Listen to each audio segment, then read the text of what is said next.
राम राम मंडळी.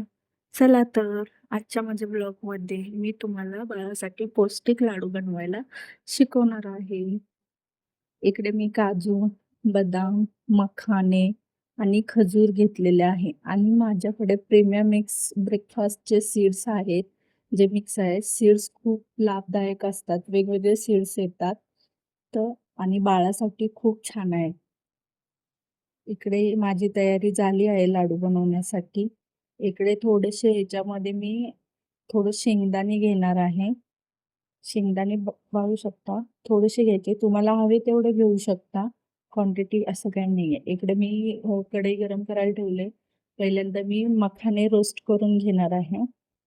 मखाने रोस्ट झाले की व्यवस्थित तो रोस्ट करून घ्यायचे. थोडेसे खरपूस रोस्ट म्हणजे थोडेसे खरपूस भाजून घ्यायचे. खरपूस भाजून घेतलं.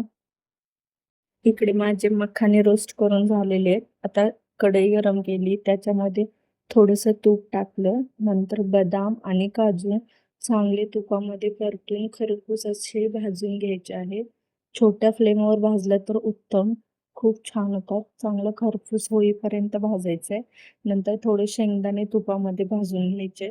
नंतर जे माझ्याकडे प्रीमियम मिक्स हे होतं सीड्स होते ते पण मिक्स केले आणि प्लस माझ्याकडे थोडे वेगळे सीड्स पण होते. मी त्याच्यामध्ये ॲड करून ते पण मिक्स करून रोस्ट करून घेतलेलं. इकडे माझे सगळे मसाले भाजून झाले. मिक्सरला बारीक करायचं आहे. असं सारण बारीक केलं की हे सगळं मिक्स करून घ्यायचं. मिक्स झालं की नंतर आपल्याकडे व्यवस्थित एकजीव करून घ्यायचं आहे. नंतर आपण आहे ना थोडेसे खजूर आणि प्लस त्याच्यामध्ये जरासा गूळ टाकून ते मिक्सरला बारीक आहे. तुमच्या गोड ह्याच्यानुसार घेऊ शकता तुम्ही. हे सगळं एकजीव करायचं आहे आणि नंतर आपण असे लाडू बांधायचे आहेत. इकडे माझे लाडू तयार आहेत.